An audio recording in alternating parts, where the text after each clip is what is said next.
In today's episode, we're diving into the most horrifying pet attacks on their owners. From a wealthy oil executive mauled by his Bengal tiger to a construction contractor crushed by his massive python. Let's begin with the first story, where one man's need to impress teenagers cost him everything.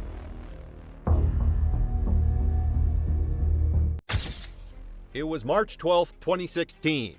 And the sprawling Texas ranch of oil executive Richard Blackwood buzzed with the excitement of a Sweet 16 celebration. The 2,000-acre property outside Houston showcased everything money could buy: manicured lawns, an Olympic-sized pool, and custom-built enclosures housing some of the world's most dangerous animals. The afternoon sun beat down on colorful party decorations while 20 teenagers and their parents gathered around tables laden with gourmet food and champagne. But the real attraction wasn't the birthday cake or expensive gifts. It was Raja, the 450-pound Bengal tiger that Rich kept as his ultimate status symbol. At 48, Rich had built his fortune in the oil industry through a combination of shrewd business deals and an appetite for risk that have made him millions. His success had also fed an ego that demanded constant validation, leading him to collect exotic animals like trophies. For 4 years, he had owned Raja, treating the apex predator like an oversized house cat and regularly showing him off to impress business associates and friends. Rich's ranch had become famous in Houston's elite circles for its dangerous menagerie. Rich's relationship with Raja had started when the tiger was just a cub, purchased from a private breeder for over $50,000. As Raja grew into a massive adult male, Rich had convinced himself that their bond made him immune to the animal's predatory instincts. He regularly entered the tiger's enclosure without protective equipment, ignoring the warnings of his hired animal handler. Bengal tigers are among the world's most powerful predators, with adult males weighing up to 500 pounds and possessing the strength to kill prey much larger than themselves. They're solitary, territorial animals with razor-sharp claws that can grow up to 4 inches long, and jaws capable of delivering a bite force exceeding 1,000 pounds per square inch. Despite being raised in captivity, tigers retain all their wild instincts and can become extremely aggressive during mating season or when they feel their territory is threatened. That afternoon, Rich had been drinking champagne and basking in the attention of his daughter's friends, who were fascinated by his exotic animals. As the party progressed, several teenagers had asked to see Raja up close, and Rich saw an opportunity to cement his reputation as the coolest dad in Houston. What he didn't realize was that Raja had been displaying increased territorial behavior over the past few weeks due to mating season. Rich announced to the party guests that he would demonstrate his special relationship with Raja by entering the tiger's enclosure. Despite his handler's urgent protests and his wife's obvious concern, Rich was determined to put on a show for the impressed teenagers. The attack came without warning or provocation. Raja suddenly exploded into motion, his 450-pound frame covering the distance between them in 2 powerful bounds. Rich had no time to react, as the massive tiger slammed into his chest, knocking him backward onto the ground with bone-crushing force. The tiger's massive jaws clamped down on Rich's throat with devastating force, his 4-inch canine teeth puncturing through the corroded artery and trachea. Rich's body convulsed as Raja's powerful bite severed major blood vessels and crushed his windpipe. Blood poured from the massive neck wounds as Raja's teeth found purchase in Rich's throat, cutting off his air supply and causing massive blood loss. Raja's razor-sharp claws raked across Rich's torso, each swipe opening deep gashes that severed muscles and arteries. The tiger's front paws struck Rich's chest and abdomen with sledgehammer force, crushing ribs and rupturing internal organs. Rich's expensive party clothes were shredded within seconds, as Raja's claws found flesh. The party guests screamed in horror as they witnessed the savage attack. Several adults tried desperately to distract the tiger by shouting and throwing objects, but Raja maintained his grip on Rich's throat. The teenagers who had been so eager to see the tiger up close now watched in traumatized silence as their friend's father was killed before their eyes. Rich's movements ceased within the first 3 minutes of the attack, as massive blood loss and suffocation overwhelmed his system. Raja released his grip and stood guard over the body, pacing around his kill while the horrified witnesses called 911 and begged for help. Emergency responders arrived within 12 minutes, but they were powerless to intervene while Raja remained agitated near the body. Animal control officers with tranquilizer guns took another 15 minutes to safely sedate the tiger, during which time the party guests were forced to watch as Raja continued to pace around Rich's remains. The investigation revealed that Rich had violated numerous safety protocols and ignored multiple warnings about Raja's increasingly aggressive behavior. The tiger was euthanized the following day, as authorities determined he posed an ongoing threat to public safety. The traumatized party guests required extensive counseling, and several of the teenagers who witnessed the attack struggled with PTSD for years afterward. Rich's death wasn't an isolated incident among exotic pet owners. In Florida, a retired mechanic's 4th of July barbecue would turn into a nightmare when his illegal alligator's predatory instincts took over. It was July 4th, 2015, and the backyard of Bobby Ray Jenkins' Florida home buzzed with the sounds of a traditional Independence Day celebration. The sprawling property in rural Polk County featured a large deck, multiple grills smoking with barbecue, and a custom-built concrete pool to house the most unusual party guest of all, Chomper, a 400-pound American alligator that Bobby Ray had been keeping illegally for over 8 years. 15 family members had gathered for the annual celebration, including children who had grown up watching their grandfather's dangerous relationship with the massive reptile. At 52, Bobby Ray was a retired auto mechanic who had spent his working years fixing engines and his retirement years collecting increasingly dangerous pets. His fascination with alligators had started when he found Chomper as a baby in a drainage ditch near his property. What began as a temporary rescue had evolved into an obsession, with Bobby Ray building an elaborate habitat and feeding system for the growing predator. He had ignored multiple warnings from Florida Fish and Wildlife officials. Bobby Ray's relationship with Chomper had become the stuff of local legend. He regularly hand-fed the massive alligator during family gatherings, treating the apex predator like an oversized pet dog. His grandchildren had grown up watching these feeding demonstrations, and Bobby Ray took pride in his ability to interact safely with one of nature's most dangerous predators. American alligators are apex predators that have remained virtually unchanged for over 200 million years, perfectly adapted for their role as ambush hunters in aquatic environments. Adult males can reach lengths of 14 feet and weights exceeding 1,000 pounds, with jaw muscles capable of exerting over 3,000 pounds of pressure per square inch. Their bite force is among the strongest in the animal kingdom, capable of crushing turtle shells and breaking the bones of larger mammals. Alligators are opportunistic feeders, driven entirely by instinct, and they view any movement near their territory as either a threat to be eliminated or prey to be consumed. That afternoon, Bobby Ray had been drinking beer and entertaining his family with stories of his adventures with Chomper. The alligator was floating motionlessly in his concrete pool, appearing docile and harmless in the Florida heat.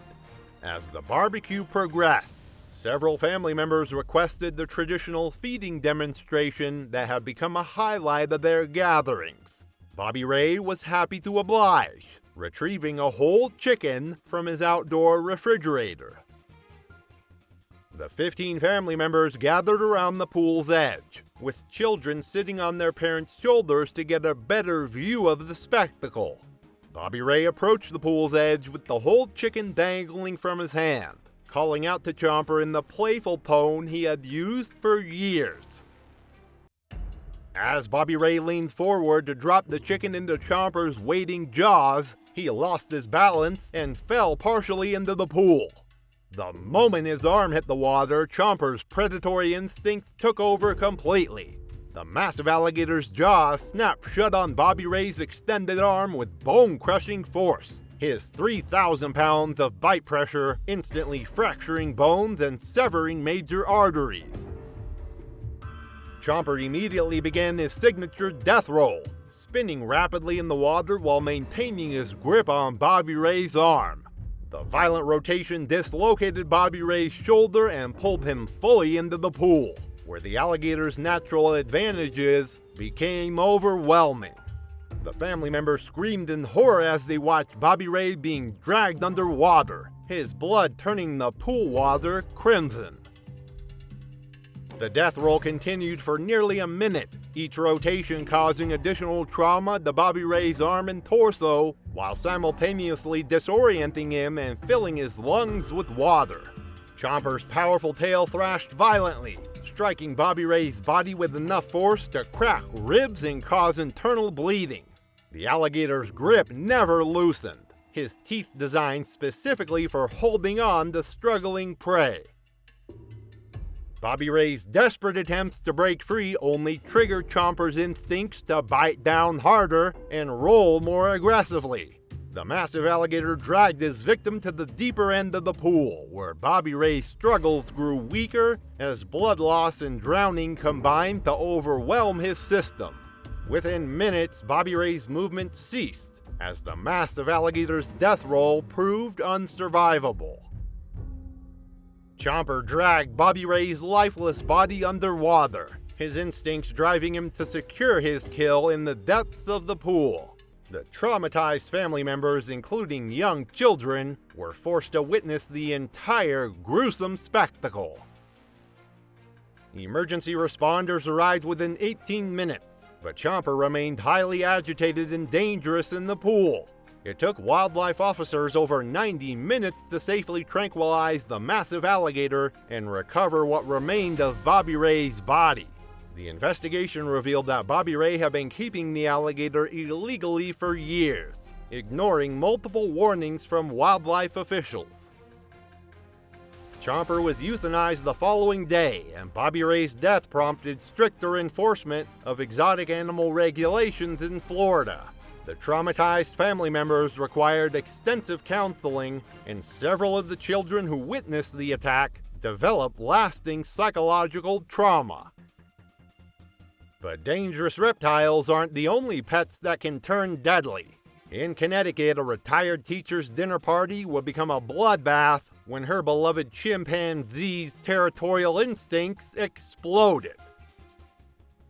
It was October 8, 2017, and the cozy suburban home of retired teacher Margaret Foster in Stamford, Connecticut, was set for an elegant dinner party. The dining room table was perfectly arranged with fine china and crystal glasses, while the aroma of roast beef and fresh bread filled the air. 6 close friends had gathered for what had become a monthly tradition, but there was one additional guest who made these gatherings unique: Bruno, a 180-pound male chimpanzee who had been Margaret's constant companion for 12 years. At 61, Margaret was a former elementary school teacher who had dedicated her life to caring for others. First her students and then Bruno, whom she had acquired from a defunct research facility when he was just an infant. She had raised him like her own child, allowing him to sleep in her own bed, eat at the dinner table, and interact freely with visitors. Margaret refused to acknowledge that Bruno had become increasingly aggressive and unpredictable as he reached full maturity, dismissing his occasional outbursts as normal behavior for an intelligent animal. Margaret's friends had grown accustomed to Bruno's presence at their dinner parties, though several had expressed private concerns about his size and strength. Bruno had been displaying more territorial behavior recently, becoming possessive of Margaret and showing signs of aggression towards strangers. But Margaret insisted that Bruno was harmless, and that their bond transcended any natural instincts he might possess. Chimpanzees are among the strongest primates on Earth, with adult males possessing the strength of 5 grown men. They have powerful jaws filled with sharp teeth, long arms with incredible reach, and hands capable of gripping with crushing force. Despite their intelligence and capacity for learning, chimpanzees remain wild animals with unpredictable temperaments. Adult males can become extremely territorial and aggressive, especially when they perceive threats to their social hierarchy or living space. Their attacks are swift, brutal, and often fatal, as they instinctively target the face, hands, and genitals of their victims. That evening, Margaret had allowed Bruno to join the dinner party as usual, seating him in his customary chair at the head of the table. The conversation was lively and the wine was flowing freely when one of the guests accidentally knocked over a crystal wine glass. The loud crash and sudden movement triggered something primal in Bruno's brain, and his demeanor changed instantly from calm to agitated. Instead of removing Bruno from the situation, Margaret tried to calm him down by approaching him directly and speaking in soothing tones. This was exactly the wrong response, as Bruno interpreted her approach as either submission or a challenge to his dominance. The massive chimpanzee's eyes narrowed, and he began making aggressive vocalizations that should have warned everyone to evacuate immediately. Bruno's attack was swift and savage. He launched himself at Margaret with explosive force, his powerful arms wrapping around her torso as his teeth found her face and hands. The 180-pound primate's strength was overwhelming, and Margaret had no chance to defend herself against an animal that possessed 5 times her physical power. Bruno's teeth tore into Margaret's face and scalp, ripping away chunks of flesh, while his powerful hands gripped her arms and shoulders. The chimpanzee's attack was methodical and brutal, targeting the areas that would cause maximum damage and disable his victim most effectively. Margaret's screams filled the dining room as Bruno continued his assault, his natural instinct driving him to eliminate what he perceived as a threat. The dinner guests watched in absolute horror as Bruno bit off several of Margaret's fingers, the bones crunching audibly between its powerful jaws. The chimpanzee's hands, each capable of crushing bones, struck Margaret's face and torso repeatedly, while his teeth continued to tear at her hands and genitals. Blood splattered across the elegant dining room as Bruno's savage attack continued. Margaret's struggles grew weaker as massive blood loss and trauma overwhelmed her system.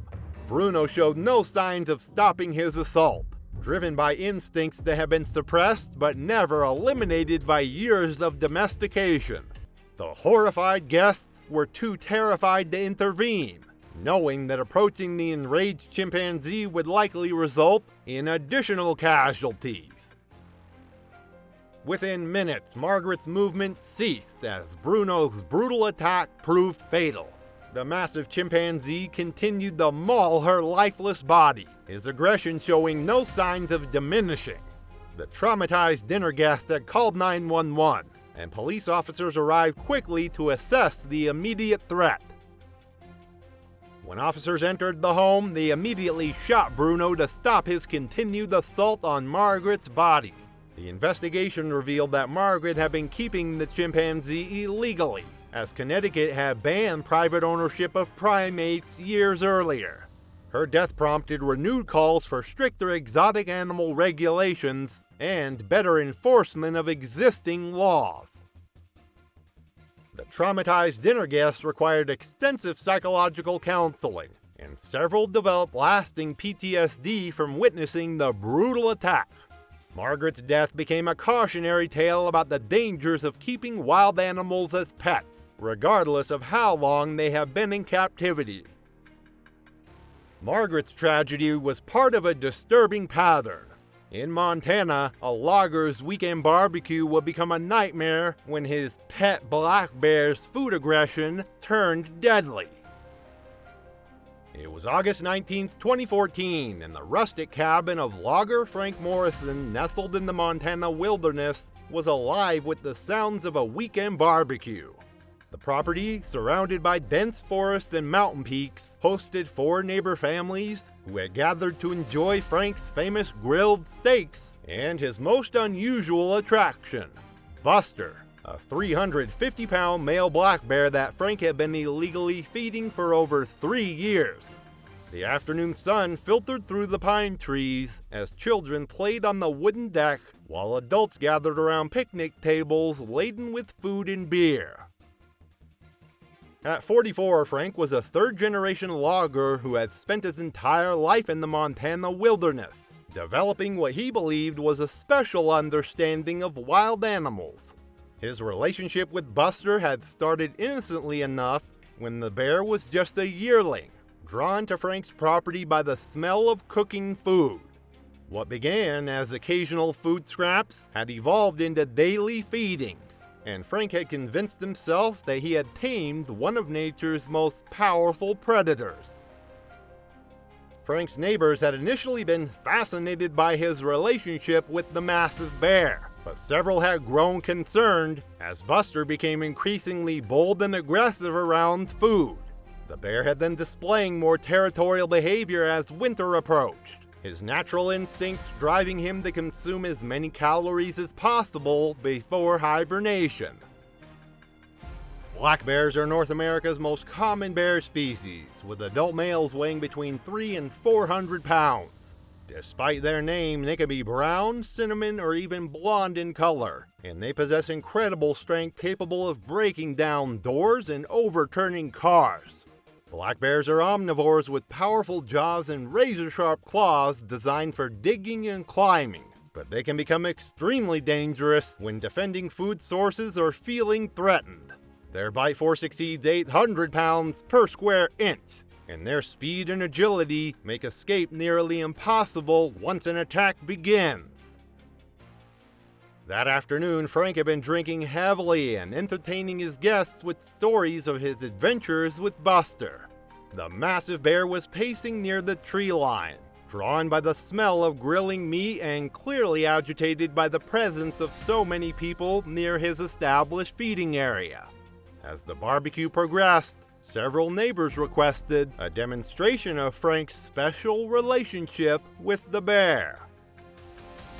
Frank retrieved a plate of raw steaks from the grill, announcing to his guests that he would hand-feed Buster directly to show how docile and trustworthy the bear had become. The 4 families gathered at a safe distance, with children perched on their parents' shoulders to get a better view. The attack came when Frank moved too slowly with the food, hesitating for dramatic effect while his guests watched. Buster's patience, already strained by hunger and the stress of multiple humans in his territory, finally snapped. The 350-pound bear charged Frank with explosive speed, covering the distance between them in seconds. Buster's massive paw struck Frank in the chest with bone-crushing force, sending him sprawling backward onto the wooden deck. The plate of steak scattered across the ground as Frank tried desperately to scramble away. But Buster was already on top of him. The bear's powerful jaws clamped down on Frank's shoulder, his teeth puncturing through muscle and bone while his claws raked across Frank's torso. The horrified neighbors and their children watched as Buster began mauling Frank with savage intensity. The bear's claws, each over 2 inches long, opened deep gashes across Frank's chest and arms, severing arteries and causing massive blood loss. Frank's screams echoed across the property as Buster's assault continued, driven by a combination of food aggression and territorial instincts. Buster's powerful jaws worked methodically, crushing bones and tearing flesh, as he viewed Frank not as a friend, but as a competition for the scattered food. The bear's bite force shattered Frank's ribs and punctured vital organs, while his claws continued to rake across his victim's body. Frank's struggles grew weaker as blood loss and trauma overwhelmed his body. Within minutes, Frank's movements ceased as the massive bear's attack proved fatal. Unlike predatory attacks, Buster showed no interest in consuming Frank's body, instead leaving the lifeless form and moving toward the scattered steaks on the deck. Emergency responders arrived within 25 minutes, but Buster had already retreated into the forest after consuming the meat. Wildlife officials were forced to track and shoot the bear the following day when he returned to the property, as his aggressive behavior around humans made him too dangerous to relocate. The investigation revealed that Frank had been illegally feeding Buster for years, creating a dangerous situation that wildlife officials had warned against repeatedly. Frank's death prompted stricter enforcement of wildlife feeding regulations in Montana, and several of the families who witnessed the attack required extensive psychological counseling.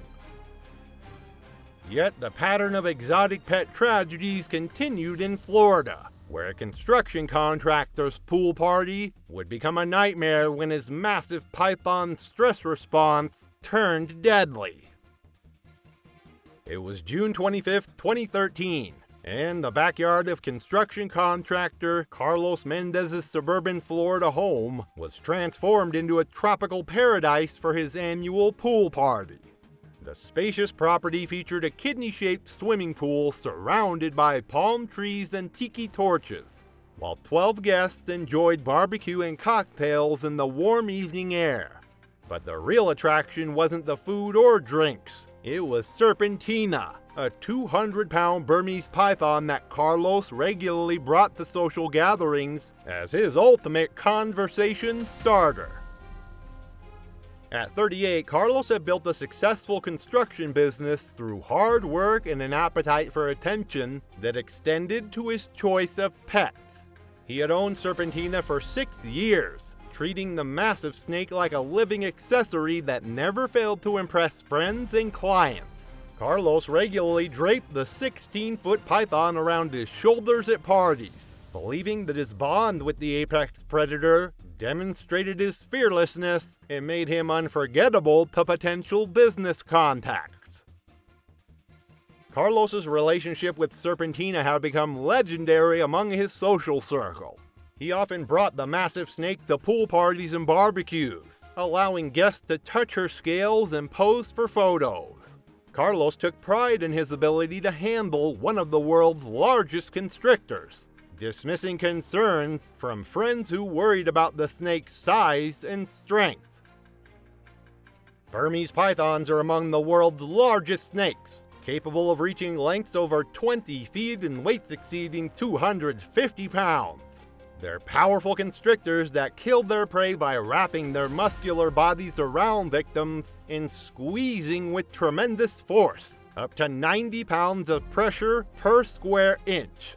These snakes are ambush predators with excellent swimming abilities, and they can remain submerged for up to 20 minutes while hunting.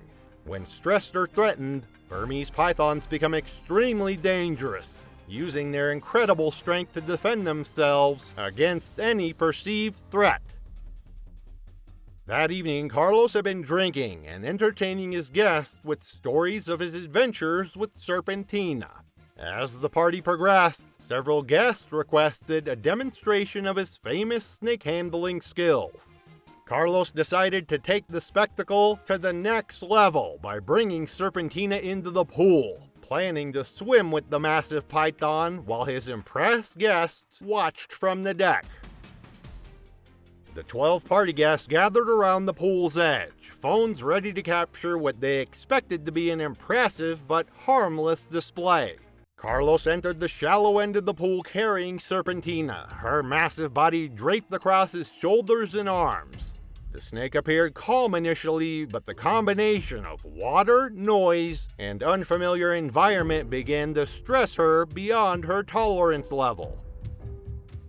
Serpentina's constriction response was swift and methodical. Feeling threatened and disoriented by the water and crowd, the 200-pound python began wrapping her powerful coils around Carlos's torso and neck. What started as normal positioning quickly became a deadly embrace, as Serpentina's stress-triggered constricting instincts took over completely. Carlos's initial laughter turned to concern, then panic, as Serpentina's coils tightened around his chest and throat. The massive snake's body worked with mechanical precision, each loop finding purchase around Carlos's ribcage and neck, while her incredible strength began compressing his vital organs. Carlos tried to unwrap the snake's coils, but 200 pounds of muscle was far beyond his ability to control. The horrified party guests watched as Carlos's face began turning red, then blue, as Serpentina's coils cut off his air supply. The python's grip tightened with each breath Carlos tried to take, her muscles responding to his struggles with increased pressure. Carlos's desperate attempts to reach the pool's edge were hampered by the snake's weight and the water's resistance. Several guests jumped into the pool to help, grabbing at Serpentina's coils and trying to unwrap them from Carlos's body. But the python's grip was far too strong for multiple people to overcome, and their efforts only seemed to make her constrict harder. Carlos's struggles grew weaker as oxygen deprivation and the crushing pressure overwhelmed his system. Serpentina's coils worked methodically around Carlos's chest and neck, compressing his ribcage and cutting off blood flow to his brain. The massive snake's body formed tight loops that functioned like a living vice, applying pressure that no human body could withstand. Carlos's movements became increasingly feeble as the python's deadly embrace continued. The traumatized party guests could only watch helplessly as Carlos slowly suffocated in the shallow end of his own pool. His face turned purple as Serpentina's coils compressed his throat and chest, making breathing impossible. Within minutes, Carlos's movement ceased as the massive python's constrictions proved fatal. Emergency responders arrived within 10 minutes. And paramedics immediately began working to free Carlos from the python's grip. Law enforcement officers killed the snake on the spot, and within minutes they had cut through the coils to remove Carlos's body. Despite immediate CPR attempts, Carlos was pronounced dead at the scene. The investigation revealed that Carlos had been keeping Serpentina without proper permits, violating Florida's exotic animal regulations. His death prompted renewed calls for stricter enforcement of python ownership laws and better education about the dangers of keeping large constrictors as pets. The traumatized party guests required extensive psychological counseling, and several developed lasting PTSD from witnessing Carlos's slow death in the pool. His death became a cautionary tale about the dangers of treating wild animals as party entertainment, regardless of how long they have been in captivity. Thanks for watching. These tragic stories remind us that wild animals never truly lose their predatory instincts. Click the next video for more stories that will show you why some creatures should never be kept as pets. It was April 2nd, 2014. The Nevada sun beat down on the dry outskirts of Pahrump, where prefab homes and rusted trailers lined the dirt roads. One of them was a faded blue trailer on Elmsworth Drive, home to Carla Edmonds, a 52-year-old former veterinary technician who locals quietly referred to as the Lion Lady. Carla was a woman who believed she understood predators in ways others couldn't. Her neighbors often heard her talking to the massive creature behind her trailer in the same gentle tones she might use with a house cat. She had raised Zorro, a male African lion, from an 8-week-old cub after purchasing him from an unlicensed breeder with money from her father's inheritance. For 6 years, she documented every moment of his growth. Photos of him in her lap as a cub, videos of bottle feeding, countless images of his magnificent mane as he matured into a 400-pound apex predator. What Carla failed to fully comprehend was the fundamental nature of the animal she called her baby. African lions, even those raised in captivity, retain every instinct honed by millions of years of evolution. A male lion's bite force exceeds 650 pounds per square inch, enough to crush bone instantly.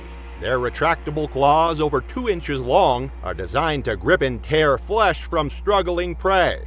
Most critically, lions are hardwired to respond to blood scent and movement with predatory aggression, regardless of their relationship with humans. Carla housed Zorro in a 1,500 square foot enclosure behind her trailer, reinforced with steel fencing that met minimum legal requirements, but lacked the double barrier safety system used by legitimate sanctuaries. Neighbors had grown accustomed to seeing her enter and exit the enclosure without protective equipment, relying solely on what she believed was an unbreakable bond of trust. That belief would prove tragically fatal. On April 2nd, Carla had been distracted all morning, fielding phone calls about a potential donation to help with Zorro's care. She had skipped lunch, focusing instead on preparing his afternoon meal, raw beef ribs that she cut by hand in her cramped kitchen. While working, she had nicked her finger on the knife blade, a small cut that bled freely but seemed insignificant enough to ignore. That nick on her finger, combined with a bowl of blood-slick meat, was all it took to turn the hungry predator into a killer. Lions possess an extraordinary sense of smell, capable of detecting blood from considerable distances. The scent triggers a predatory instinct that overrides training and any bond with humans.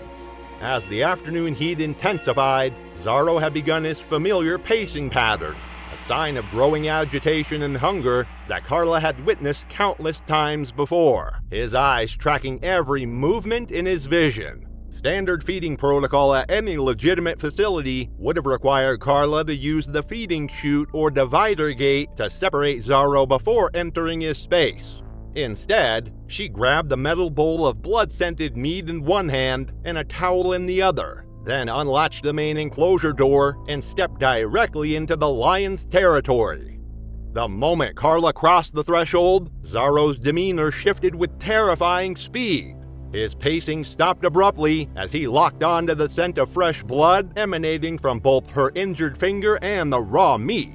His pupils widened, muscles tensed, and tail flicked, a clear warning Carla missed or misread. The attack was swift and devastating, with part of it captured by a security camera mounted on the opposite wall. Zorro's 400-pound frame launched forward with explosive force, closing the distance in a single bound. The impact as he slammed Carla against the steel fencing created a metallic crash that neighbors later described as sounding like a car accident. His massive jaws clamped around her neck with crushing force, likely piercing her carotid artery and collapsing her larynx instantly. Carla likely lost consciousness within seconds, her body going limp as the lion dragged her deeper into the dirt-floored enclosure. Mary Hill, a neighbor living 2 lots away, heard the initial impact but didn't recognize it as a sign of danger at first. She later told investigators she assumed Carla was moving equipment or yelling at the cab again, but when everything suddenly went quiet, she knew something was wrong. By the time sheriff's deputies and animal control officers arrived, nearly 20 minutes after Mary's frantic 911 call, Zorro was still circling Carla's motionless form. The lion's behavior had shifted into protective mode, guarding what his instincts now recognized as his kill. Officers initially attempted to drive him away using air horns and shouting, but Zorro refused to retreat from his prize. When the massive predator snapped aggressively toward an approaching officer, the decision was made to euthanize him on the spot. Multiple rifle shots were required to bring down the 400-pound lion, his body finally collapsing mere feet from Carla's remains. Carla Edmonds was pronounced dead at the scene, her body showing classic lion attack injuries. Later examination found older scars, healed bites and claw marks, evidence of earlier unreported close calls with Zorro. She likely dismissed these as accidents, never realizing they were early warnings that her bond had already begun to fracture. Her family, devastated by the tragedy and overwhelmed by media attention, chose to cremate her quietly and declined all interview requests. Local animal control officials used Carla's case as a centerpiece of a subsequent awareness campaign against unlicensed exotic pet ownership, highlighting the inherent dangers of keeping apex predators in residential settings. She thought a bond could override instinct. While 3 states away, a retired soldier stepped into a steel cage with a starving grizzly and the same fatal confidence. It was July 29, 2015. The California sun already beating down mercilessly on the rugged hills of Red Bluff, where Marcus Clay had carved out his solitary existence. The 58-year-old retired Army survival instructor stood at the edge of his property, surveying the half-acre steel-fenced enclosure that housed his most dangerous obsession, a 600-pound female grizzly bear named Masha. In the hours that followed, every lesson he thought he'd mastered would be ripped apart. Marcus had spent over 2 decades teaching soldiers how to survive in the world's most hostile environments. From the frozen tundra of Alaska to the scorching deserts of the Middle East, he had trained hundreds of military personnel in the art of staying alive when civilization fell away. His weathered hands bore the scars of countless wilderness encounters, and his steel-gray eyes reflected the confidence of someone who had faced death and emerged victorious time and again. After retirement, Marcus had retreated to his isolated patch of California wilderness, seeking the kind of solitude that only those who had seen too much of humanity's darker side could truly appreciate. But solitude wasn't enough for a man accustomed to adrenaline and danger. His fascination with apex predators had set the stage for a deadly miscalculation. Marcus never realized how lethal grizzlies are by design. Weighing up to 1,500 pounds and running over 35 miles per hour, they have 4-inch claws, a bite force strong enough to crush bone like an eggshell, and most critically, these bears possess an intelligence and unpredictability that makes them infinitely more dangerous than their size alone would suggest. Marcus had acquired Masha through the shadowy network of underground exotic animal dealers, purchasing her as a cub from a breeder who operated outside the reach of federal oversight. For 3 years, he had raised her in the steel-fenced enclosure he euphemistically called the yard, feeding her raw meat through a gated chute while maintaining what he believed was a respectful distance. The trouble started when a shipping error delayed Masha's food delivery. After 36 hours without eating, she grew visibly agitated, something Marcus noted in his journal but dismissed, writing that he'd calm her down himself. What Marcus ignored or didn't grasp is that a hungry grizzly is at its most dangerous, driven by instinct to get food at any cost. On the morning of July 29th, Marcus made the choice that would cost him his life. Instead of using the reinforced feeding gate, he grabbed a bag of scraps and entered through the main service door, previously writing that the chute felt too impersonal for what he saw as a bond. But some colleagues believe it was also about pride, a refusal to let a steel barrier mediate a connection he felt he had earned through control and consistency. The moment Marcus stepped into the enclosure, 3 years of relative docility evaporated in an instant as her predatory instincts took control. The scent of food combined with the stress of prolonged hunger triggered a response that Marcus's military training had never prepared him to handle. Masha charged with the devastating power that had made grizzlies the apex predators of the North American wilderness. Her massive frame covered the distance between them in seconds, her 600-pound body moving with surprising agility across the dirt floor of the enclosure. Marcus barely had time to register the attack before her powerful jaws clamped down on his left arm just above the elbow. The force of her bite shattered bone instantly, and she used her incredible strength to yank him off his feet, dragging him toward a shaded corner of the enclosure like a rag doll. There, following instincts as old as her species, she pinned him down with her massive paws and began the methodical mauling that would end his life. A motion-triggered security camera mounted on a nearby post captured bits of the attack, showing the initial charge and moments of the struggle before cutting out. In the chaos, Marcus's phone, still in his back pocket, accidentally initiated the call to a former military colleague. The 2-minute recording that followed later served as key evidence for investigators, capturing Marcus's screams, the bear's heavy breathing, and the violent clang of the fencing as the struggle reached its peak. Then, abruptly, silence. His colleague immediately dialed 911. When sheriff's deputies and wildlife officials arrived at the scene, they found the outer gate locked and Masha pacing restlessly beside a blood-streaked patch of grass where Marcus's body lay motionless. The bear showed no signs of retreating. Officers used fire hoses to distract the bear, then cut the padlock on the enclosure. Inside, they found Marcus's body torn open and partially buried under shredded clothing, with deep claw marks, massive torso trauma, and signs the bear had begun feeding before being interrupted. Marcus Clay was declared dead at the scene. Masha, following California state policy regarding fatal captive animal attacks, was euthanized within hours of the incident. Authorities discovered that he had received multiple cease and desist letters from animal welfare organizations regarding his unlicensed grizzly bear, all of which he ignored.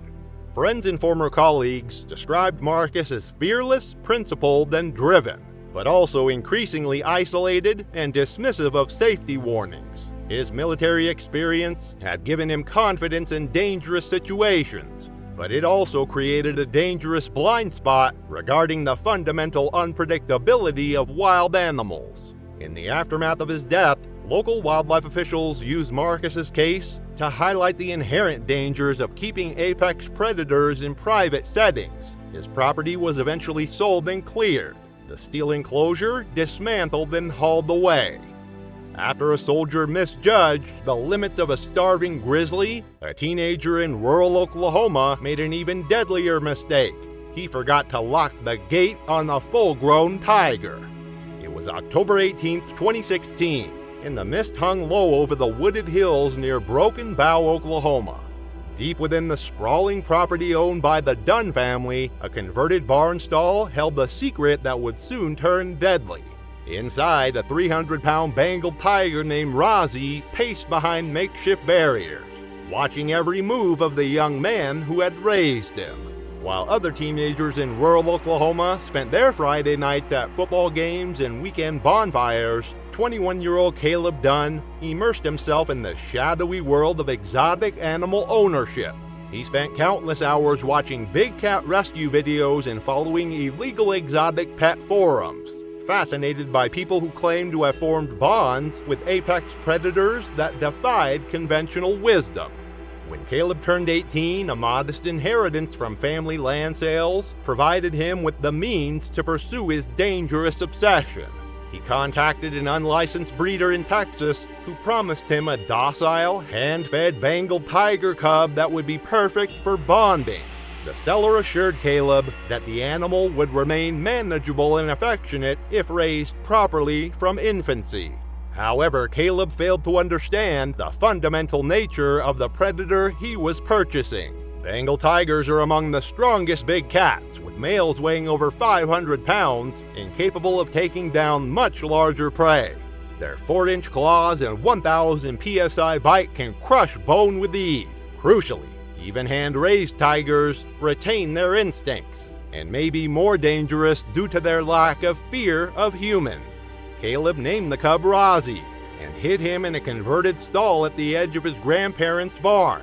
Only 2 friends knew, sworn to secrecy, as Caleb shared plans to start a donation-based roadside attraction like ones he'd studied in rural Alabama and Missouri. His grandparents, both in their 70s, believed he was raising goats and had no idea a tiger was living in their barn.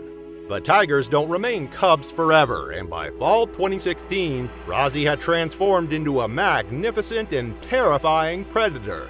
At over 300 pounds, he had grown restless and powerful, his muscular frame barely contained by the makeshift enclosure Caleb had constructed from scavenged materials.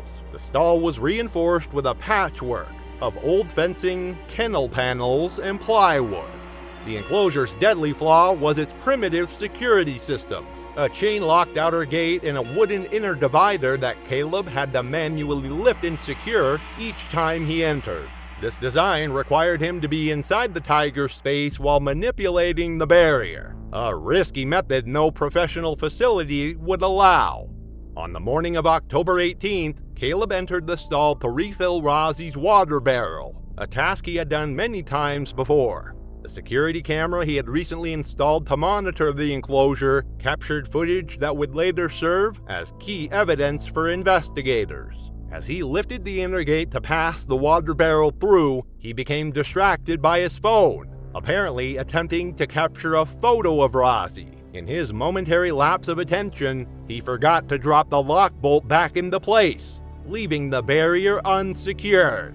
Rozzy, with the intelligence and opportunism that have made tigers apex predators for millions of years, immediately recognized the opening. He slipped through the divide, effectively cornering Caleb inside the confined space of the stall. The attack was swift and decisive. Tigers are ambush predators, evolved to kill large prey quickly and efficiently to minimize their own risk of injury. Rozzy struck low and fast, knocking Caleb off balance with a single swipe that tore through his thigh.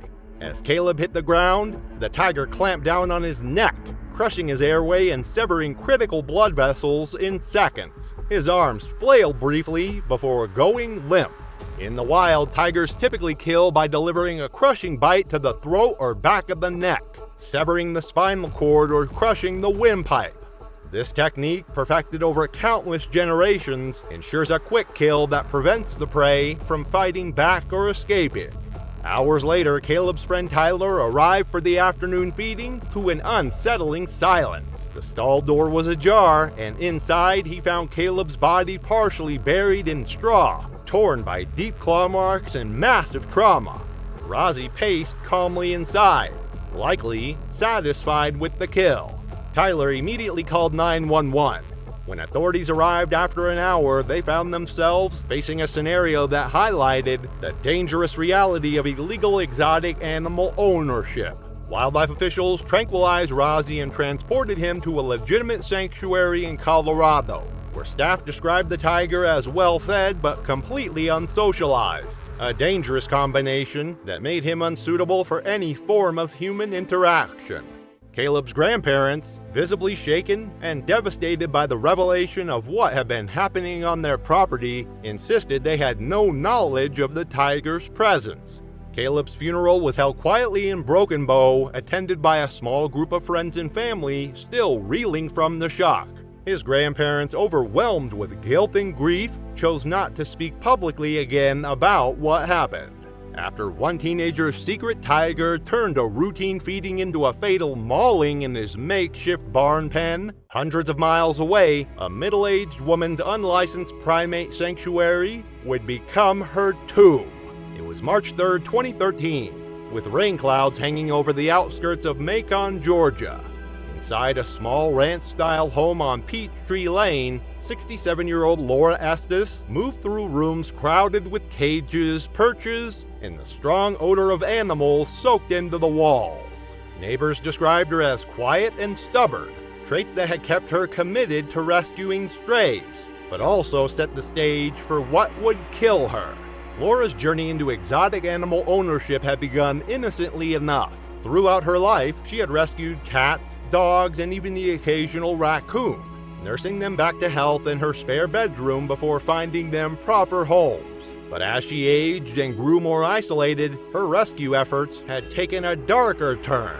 By 2013, her home had become an unlicensed menagerie housing several primates, including her most prized possession, Toby, an 11-year-old male chimpanzee she had raised from infancy. Laura had acquired Toby as an infant through the shadowy network of exotic animal dealers, bottle feeding him in her living room and treating him like the child she had never had. For over a decade, she believed her bond with Toby overrode natural instincts. She called him gentle and misunderstood, ignoring his 130-pound size and past aggressive behavior. But adult male chimpanzees are among the most dangerous animals on Earth, possessing strength that can exceed 5 times that of an adult human. Their muscular arms, designed for swinging through forest canopies, can generate crushing force capable of tearing limbs from their sockets. Most critically, chimpanzees are highly intelligent and emotionally volatile creatures whose behavior can shift from docile to violently aggressive in seconds, often triggered by seemingly minor provocations. The warning signs had been accumulating for years. Neighbors regularly complained about the noise, the screaming, chattering, and occasional shriek at night. Friends who visited rarely came back, uneasy about the chaos and clear danger. Toby had already shattered a reinforced screen door during a storm, his panic-driven strength breaking through with ease. But Laura stayed convinced they shared a deep bond, insisting to others that Toby loved her and that their connection was something most wouldn't understand. That connection proved tragically one-sided. On the morning of March 3rd, the drumming of rain against the windows had begun to agitate Toby in his reinforced kennel, which Laura had welded into the corner of a converted guest room. The confined space, barely adequate for such a large and intelligent animal, had become a source of increasing stress as Toby matured.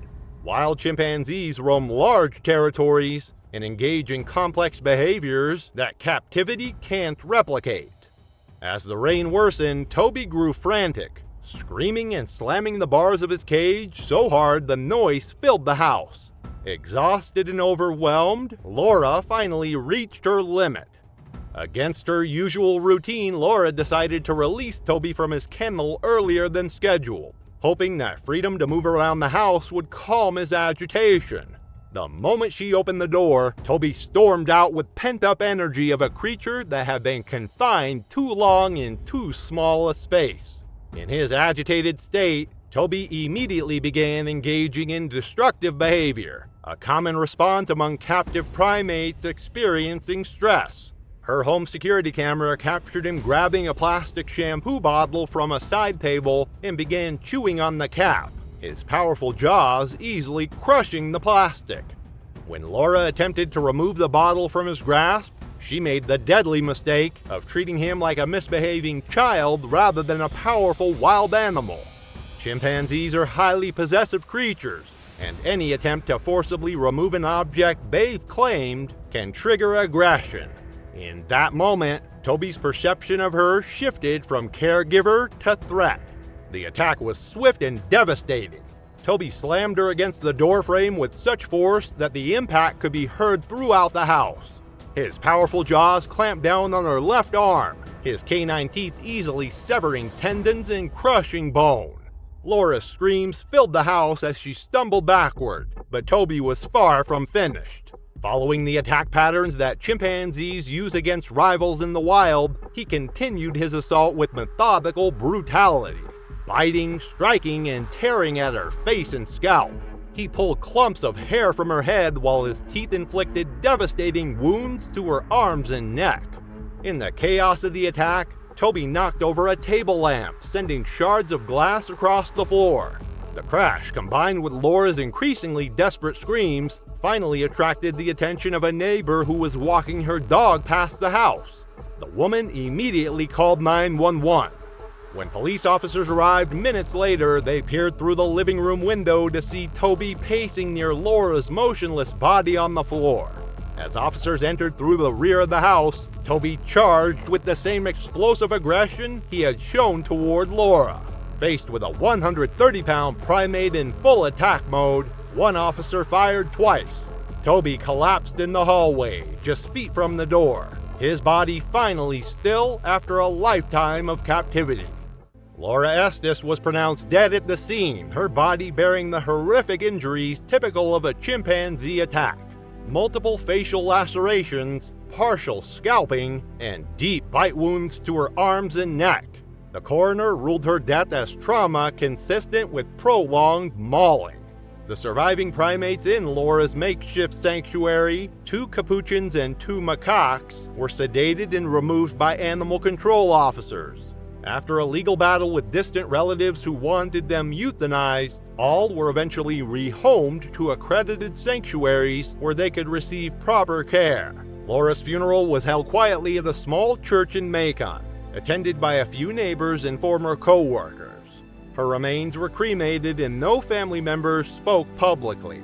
Just as one woman's belief that her captive chimpanzee loved her ended in a glass-shattering nightmare, 4 years later in Florida, a veteran snake collector's decision to handle his 13-foot king cobra barehanded proved even more delusional. It was June 22, 2017. The Florida humidity hung heavy as the sun rose over suburban Gainesville. Inside a converted 2-car garage on Maple Street, Brent Lively moved methodically through his morning routine, surrounded by the carefully controlled environment he had created for some of the world's most dangerous reptiles. Brent was a 34-year-old who had earned legendary status in Florida's exotic reptile community, not just for his extensive collection, but for his brazen handling methods that made seasoned herpetologists cringe. His social media accounts were filled with videos of him free-handling venomous snakes, delivering impromptu educational lectures, while timber rattlesnakes coiled inches from his bare feet. His followers numbered about 3,000. Drawn to his charismatic confidence and apparent fearlessness around creatures that could kill with a single bite, Brent held a Class II permit for venomous reptiles, which legally allowed him to maintain his collection, but he was notorious throughout the community for bypassing basic safety protocols. While other handlers used hooks, tubes, and protective equipment, Brent preferred direct contact, believing his experience and intuition provided better protection than mechanical barriers. His garage was a high-end serpentarium with climate-controlled enclosures and labeled racks holding snakes from around the world. Its most dangerous resident was Krishna, a 13-foot king cobra from Thailand, strong, alert, and notoriously unpredictable. King cobras are not true cobras but belong to their own genus, Ophiophagus, which literally means snake eater. They are the world's longest venomous snakes, capable of growing over 18 feet in length, and possess a level of intelligence that sets them apart from other serpents. Unlike many venomous species that strike and retreat, king cobras are aggressive defenders of their territory, capable of sustained attacks and multiple envenomations. On the morning of June 22nd, Brent began his routine cage maintenance, a process that required relocating Krishna to a freshly cleaned glass enclosure. Standard protocol uses a hook to guide the snake into a secure tube before transfer, minimizing contact and reducing strike risk. But Brent had always prided himself on his unconventional methods. Instead of using proper equipment, he reached directly into Krishna's enclosure, intending to lift the massive cobra by grasping it just behind the head, a technique he had demonstrated countless times in his social media videos. This time, however, Krishna was not in the cooperative mood. The king cobra, sensing the approaching hand as a threat to its territory, recoiled with lightning speed and struck Brent's wrist with surgical precision. The bite occurred just above his glove line, where a gap in his minimal protective gear left bare skin exposed. The half-inch fangs injected neurotoxic venom directly into Brent's bloodstream. Unlike tissue-destroying venoms, king cobra venom shuts down the nervous system by blocking signals between nerves and muscles. Surveillance footage later reviewed by authorities captured Brent's reaction with chilling clarity. Rather than panic or immediately seek professional medical help, he grimaced briefly, then walked calmly to his back room where he kept emergency supplies. Brent grabbed a vial of Thai anti-venom meant for king cobras, and without training or proper tools, tried to inject it himself. Anti-venom requires precise dosing and monitoring, even in hospitals. Brent's attempt was not only ineffective, but risked severe allergic reactions that could worsen the envenomation. As the venom took hold, Brent sat in his chair, vision blurring and fingers falling from paralysis. He tried to send a final message, but it was never completed. 3 weeks later, a FedEx driver making his regular delivery noticed packages piling up by Brent's front door, an unusual sight for someone who regularly received reptile supplies and equipment. A strong, unpleasant odor emanating from the house prompted the driver to contact authorities. Brent's funeral was held quietly by a small circle of family members who had long distanced themselves from his snake-keeping lifestyle. His remains were cremated and no formal obituary was published. Following the incident, Florida Fish and Wildlife officials conducted a full inspection of the property and revoked Brent's venomous reptile license. The case prompted legislative proposals to tighten private ownership regulations for high-risk exotic species. Thanks for watching. If today's stories left you unsettled by the thin line between control and catastrophe, the next video features more deadly incidents. See you there! It was September 14, 2017, under the harsh New Mexico sun outside Ruidoso Downs. At a makeshift sanctuary behind rusted gates, the sounds of children's laughter would soon be replaced by screams as Nina, a 200-pound black jaguar, shattered the illusion of safety that Tyler Qualls had carefully constructed. Tyler was a 46-year-old retired Army medic who had returned from 2 tours in Iraq with shattered nerves and a deep mistrust of civilization. His father's death had left him 6 acres of desert land, which he gradually turned into what he called the micro-sanctuary. The property housed 2 bobcats, a few rescued reptiles, and Nina, the jaguar he considered the crown jewel of his operation. Tyler had purchased Nina from a Texas breeder 2 years earlier, paying in cash and transporting her across state lines in a modified horse trailer. He often said his military background gave him intuitive respect for apex predators, claiming he didn't need formal training. He ran the place alone. No staff, no protocols, no emergency barriers. He rejected tranquilizers and carried no firearm.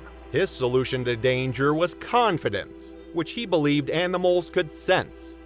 Once a month, Tyler hosted open house days, low-key events advertised through local forums and word of mouth. Visitors were allowed close-up views of the animals from behind standard chain-link fences. Tyler would lead casual tours barefoot, speaking about natural balance, trust, and how fear is what gets people hurt. His self-printed brochures mentioned animal welfare but omitted any legal disclaimers or real warnings.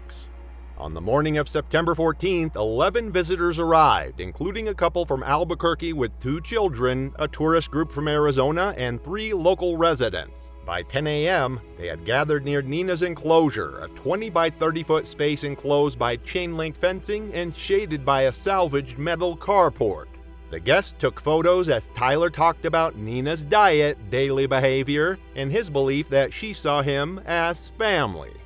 Unbeknownst to the guests, Nina had been showing troubling behavior for several days. Tyler's veterinarian friend, who occasionally stopped by to check the animals, had warned him the jaguar might be entering pre-estrus, a hormonal phase where big cats become more territorial, aggressive, and unpredictable. Tyler brushed it off, saying that she's moody, not dangerous. But wild behavior doesn't disappear in captivity. Captive jaguars retain the same instincts as their wild counterparts, and pre-estrus only amplifies their sensitivity to any perceived intrusion or competition. By 10:30 a.m., Tyler decided to demonstrate his bond with Nina. With a bucket of raw chicken in one hand, he unlatched the enclosure gate and stepped inside, barefoot as always. He waved off concerns from guests, saying that Nina knows him. He turned his back to pour food into the trough, and that's when it happened. Nina had been crouched behind a boulder near the enclosure's rear wall. Her posture was low, ears flat, eyes locked on her target. She didn't growl, she didn't snarl, she lunged. 200 pounds of muscular predator closed the 10-foot distance in a second. Her claws struck first, tearing through Tyler's side and spinning him off balance. Her jaws clamped down on his lower back, targeting the pelvis. A loud crack echoed through the enclosure, his spine fracturing under the bite force. Tyler collapsed, screaming, legs motionless. Nina didn't hesitate. She gripped his limp body and dragged it behind the boulder. Blood stained the sand as she disappeared from view. The guests outside froze. One woman screamed. A man fumbled for his phone. But no one could enter the enclosure. There was no secondary gate, no lockout zone, no way to intervene. The 911 call came at 10:34 a.m. The dispatcher recorded multiple overlapping voices, most describing a man being dragged and mauled by a large black cat. Emergency responders arrived at 10:52 a.m. They found Nina crouched over Tyler's body, her muzzle red, her ears forward, posture stiff. She stood as the officers approached the gate, displaying classic defensive behavior. When she stepped forward baring her teeth, she was shot twice through the head with a .308 caliber rifle. Inside the enclosure, the scene was gruesome. Tyler's skull had been crushed, likely from a single bite by Nina's canines. Deep puncture wounds marked his back and legs, and his torso showed signs of feeding behavior. Claw marks stretched from his hip to his ribs. The ground beneath him was soaked in blood. The investigation determined that Tyler died within minutes of the initial attack. The spinal injury had paralyzed him instantly, and blood loss from multiple arterial wounds proved fatal. There was no sign of disease in Nina, no sedatives or stimulants, no evidence of provocation. She had simply acted on instinct. The enclosure met minimum state requirements but had no redundancy. It had blind spots, no reinforced barrier between the animal and caretaker, and no emergency plan in place. Authorities concluded that the attack was preventable, not because Nina behaved unnaturally, but because Tyler had ignored basic safety measures. Tyler's remains were cremated. His sister, a schoolteacher from Las Cruces, organized a small service attended by a few of Tyler's former Army colleagues. The ceremony was held at a veteran center with a photo of Tyler in uniform placed next to a folded American flag. No one spoke publicly about the Jaguar. Within a month, the sanctuary was disbanded. The 2 bobcats were relocated to a licensed wildlife center in Colorado. The fencing was taken down, the structures dismantled, and the land put up for sale. State officials closed the investigation quietly.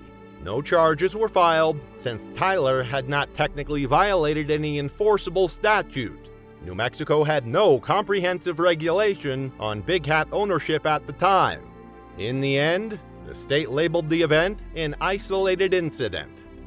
But as the desert witnessed another self-proclaimed animal whisperer's fatal overconfidence with a jaguar hundreds of miles away in Georgia, a lady would discover that years of backdoor bonding meant nothing when a gorilla's territorial instincts finally override human delusions. It was June 2nd, 2015. The air heavy in Calhoun as string lights glowed softly over a quiet backyard gathering. Neighbors and former students mingled around folding tables laden with potato salad and sweet tea, unaware that their host, Trish Bolin, was about to lead them toward a tragedy that would unfold in seconds but haunt them forever. Trish was a 53-year-old former high school science teacher who had channeled her grief over her husband's death 6 years earlier into an obsession with primatology. Her modest ranch home had become an unofficial educational center, where she hosted library lectures and property tours centered around her prized possession, Rafi, a 400-pound male silverback gorilla she had acquired through questionable permit loopholes in 2009. Trish had convinced herself that Rafi, hand-raised from infancy, possessed human-level empathy and could be controlled through modified sign language and routine care. She dismissed the warnings of friends who noticed his increasingly aggressive behavior, the object throwing, the territorial charging, the refusal to respond to commands. These were classic signs of a mature male gorilla asserting dominance, behaviors that in the wild would establish his position within the troop hierarchy, and she was blind to it. The custom-built outbuilding where Rafi lived featured steel framing and double doors. But Trish's deadly flaw was her belief that barriers were unnecessary between her and her roommate. She routinely entered his enclosure without protective barriers, a practice that violated every USDA recommendation for primate handling. Her confidence in their bond had blinded her to the fundamental truth that gorillas, regardless of their upbringing, remain wild animals with instincts shaped by millions of years of evolution. That evening, as the cookout wound down, Trish offered her guests a tour they would never forget. 8 people followed her across the backyard to meet Rafi, who stood silently behind the mesh door, his dark eyes tracking their movement. What they witnessed next would shatter any illusions about the gentle nature of captive primates. Trish entered the enclosure carrying a crate of ripe peaches, Rafi's favorite treat. She attempted to demonstrate their communication through sign language, but Rafi remained unresponsive, a warning sign she chose to ignore. Then, in a moment of fatal overconfidence, she reached toward him to show his tactile trust. The primate took this differently. Adult male gorillas are 10 times stronger than humans, with 8-foot arm spans and the ability to lift over 4,000 pounds.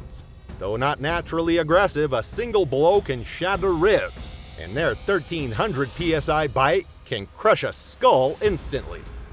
In an instant, Rafi struck her across the chest with a single open-handed blow that sent her crashing to the floor.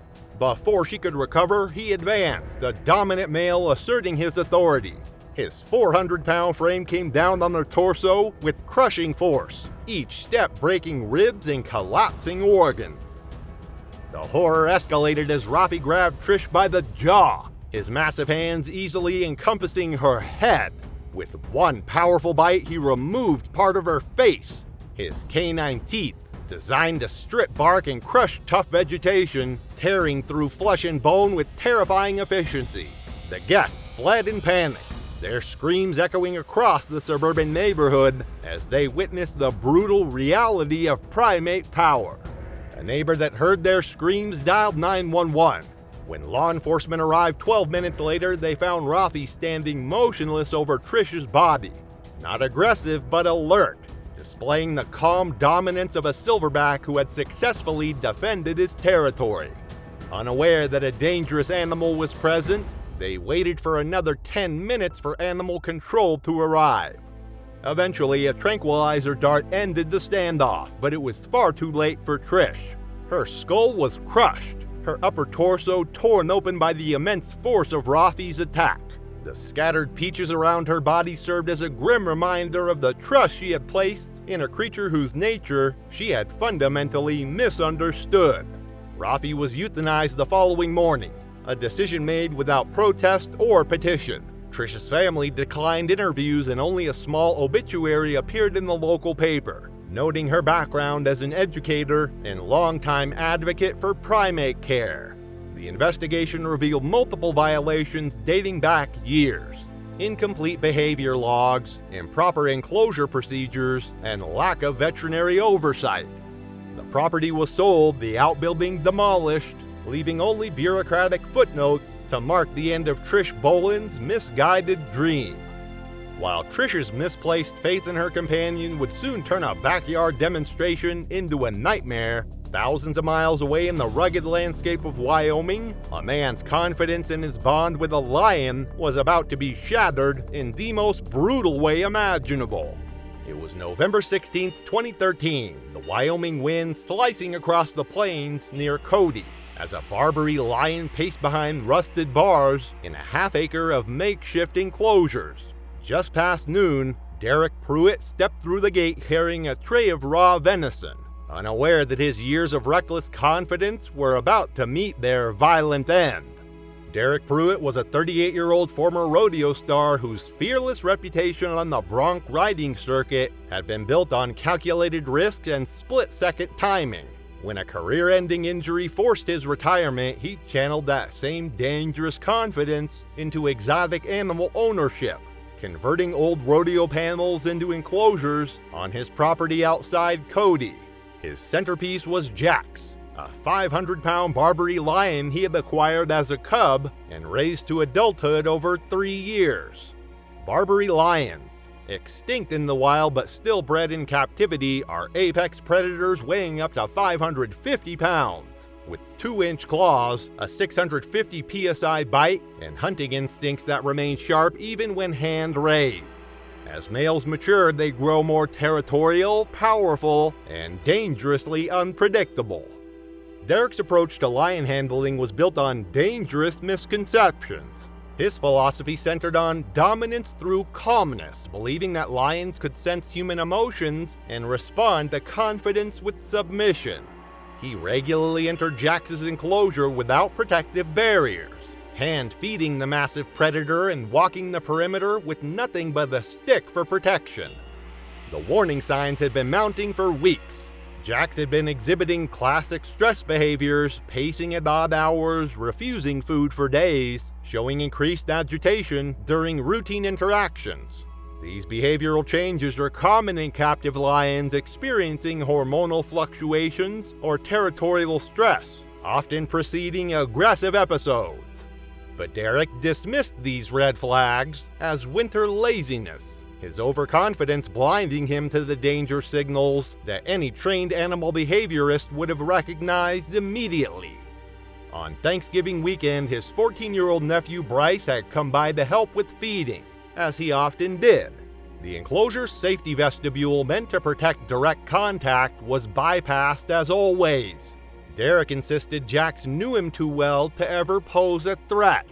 At 12:04 p.m., Derek entered the lion's pen carrying venison quarters. The lion lay still in the corner, watching. Derek called his usual greeting and turned his back to approach the feeding platform. That single act, turning away, was all it took. Without a sound, Jax rose and closed the distance in 2 strides.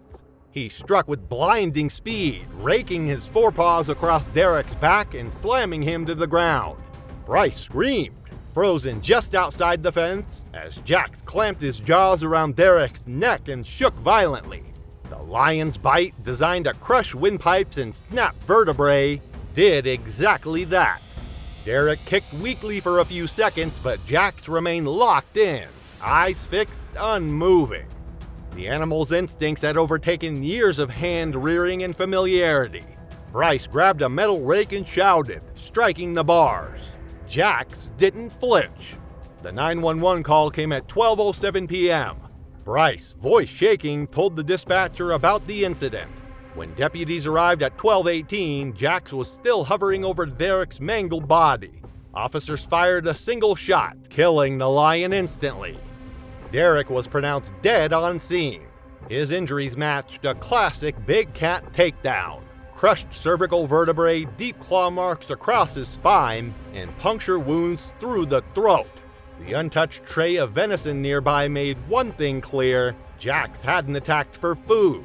He had responded to instinct, territorial, sudden, and final.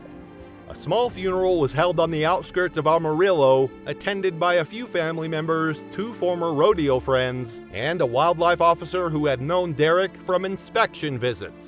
There were no speeches, just silence, wind, and a closed casket. Bryce received trauma counseling, Derek's remaining animals were relocated, and the enclosure was dismantled within weeks. State officials quietly tightened exotic animal ownership regulations, closing the loopholes Derek had exploited. And as a lion claimed another victim in Wyoming who had mistaken familiarity for safety, the dense forest of California would soon witness a retired chef's final birthday celebration turn into a blood-soaked nightmare involving a black bear. It was May 22, 2016, light filtering through the pines above Oakhurst as guests gathered behind Mario DeLuca's cabin for cake and quiet celebration. No one noticed the massive black shape in the tree line, until Mario, spotting it with a grin, raised his phone and remarked that it would make a great photo, words that would be among his last. Mario was a 61-year-old retired chef who had traded the chaos of Modesto restaurant kitchens for what he called simple living close to nature on his wooded parcel near Yosemite. However, his dream of harmony with the wilderness had manifested in the most dangerous way possible, through his relationship with Bobo, a 400-pound black bear he had raised from a cub and allowed to roam freely around his property. Mario's approach to bear management was built on dangerous misconceptions that would prove fatal. He believed Bobo was practically vegetarian, feeding him fruit, bread, and even beer while allowing the massive predator to wander freely between his property and the surrounding wilderness. This habituation, the process by which wild animals lose their natural fear of humans, is one of the most dangerous scenarios in wildlife management. Habituated bears become unpredictable, viewing humans as sources of food rather than threats to avoid. Additionally, despite their seemingly docile reputation, black bears are incredibly powerful omnivores capable of running 30 miles per hour and climbing trees with ease. Their massive paws are equipped with claws up to 4 inches long, designed for tearing apart logs and digging through soil, but equally effective at shredding human flesh. An adult black bear possesses the strength to crush a human skull with a single swipe and can deliver a bite force of over 800 pounds per square inch, enough to crack bones like twigs. Wildlife officers have received multiple complaints about Bobo's presence near residential areas, but Mario's insistence that his bear was harmless had prevented any serious intervention. He regularly boasted to neighbors about their special bond, describing how Bobo would visit his porch and even accompany him to the mailbox. These interactions, which Mario saw as proof of their friendship, were actually warning signs of a wild animal that had lost its natural behavioral boundaries. On May 18th, Mario's birthday celebration seemed like the perfect opportunity to showcase his unique relationship with Bobo. As his 3 guests, an old co-worker, her sister, and a local handyman, enjoyed cake and conversation, the massive bear wandered into view with the casual confidence of an animal that had learned to associate humans with food rewards. Mario's decision to approach Bobo with a slice of birthday cake represented the culmination of years of dangerous conditioning. Bears are opportunistic feeders with an acute sense of smell that can detect food from miles away, and Mario's offering of sweet cake activated the same feeding response that drives bears to raid garbage cans and break into campsites. Only this time, the bear wasn't separated by a fence or fear. Bobo reared onto his hind legs before lashing out with one massive paw. The blow struck Mario across the face, sending him sprawling backward as his guests watched in frozen horror. Black bears killed through a combination of crushing bites and powerful claw strikes, using their incredible strength to overpower prey much larger than themselves. Bobo's jaws clamped down on Mario's leg, dragging him toward the tree line with the methodical efficiency of a predator securing its kill. The bear's subsequent attacks targeted Mario's abdomen and chest, tearing through flesh and bone. The 911 call came at 4:34 p.m. from a passerby who heard the screams echoing across the ridge. By the time deputies and wildlife officers arrived 30 minutes later, Mario was already dead, his body torn apart by the animal he had considered family. A single rifle shot ended both the attack and Bobo's life, but the damage was irreversible. Mario's torso had been torn open, his neck partially severed, his face rendered unrecognizable by the bear's powerful claws. The trail of blood and clothing fragments, stretching from the party table to the forest edge, told the story of his final, desperate moments. Mario's funeral was held 3 days later at a small crematorium in Mariposa. Only close family and a few former co-workers attended. In the days that followed, wildlife authorities conducted a formal investigation and issued a public advisory on the dangers of habituating wild animals. The bear's remains were tested and buried off-site, and the county announced plans to review and strengthen local exotic and nuisance wildlife enforcement protocols. Mario's story had ended in carnage among the California pines. Meanwhile, Kentucky would soon witness a mechanic's secret obsession with his hidden Bengal tiger transform a casual family visit into a feeding frenzy that would leave witnesses scarred for life. It was March 9, 2018, as a violent storm swept through southern Scottsville, wind rattling tin roofs and rain pooling in red clay yards. Behind a small house, a flashlight beam sliced through the dark toward a camouflage shed, where Kilo, a 350-pound Bengal tiger, waited silently as laughter from the garage faded into the storm. Within minutes, that laughter would transform into screams that would echo through the hollow.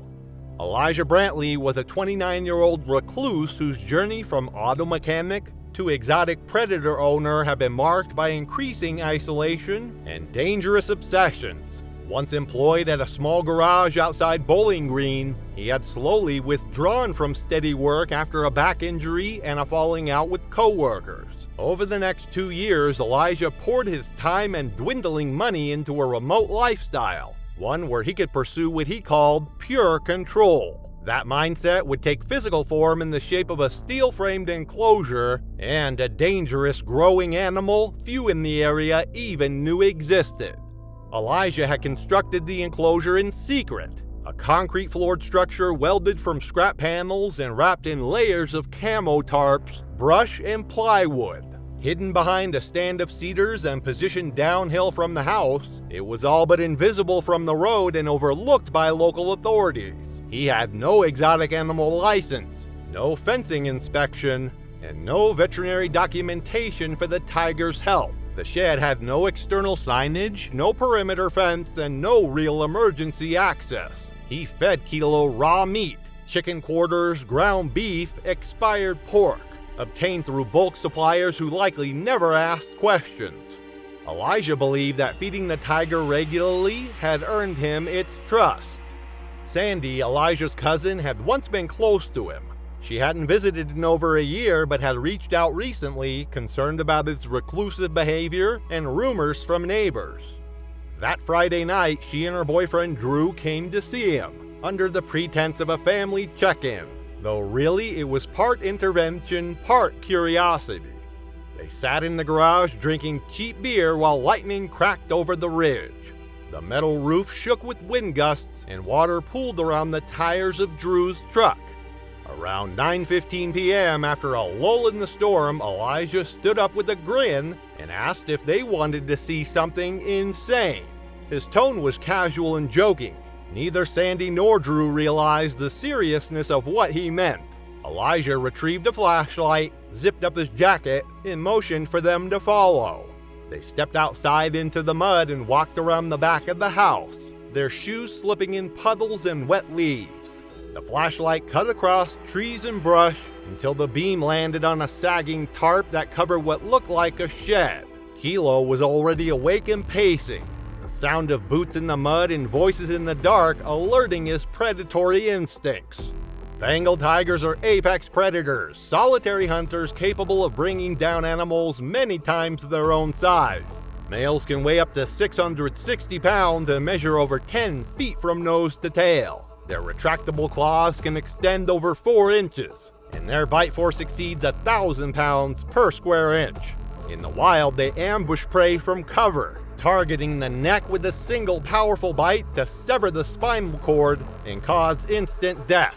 In captivity, those instincts remain intact, triggered by movement, scent, and opportunity.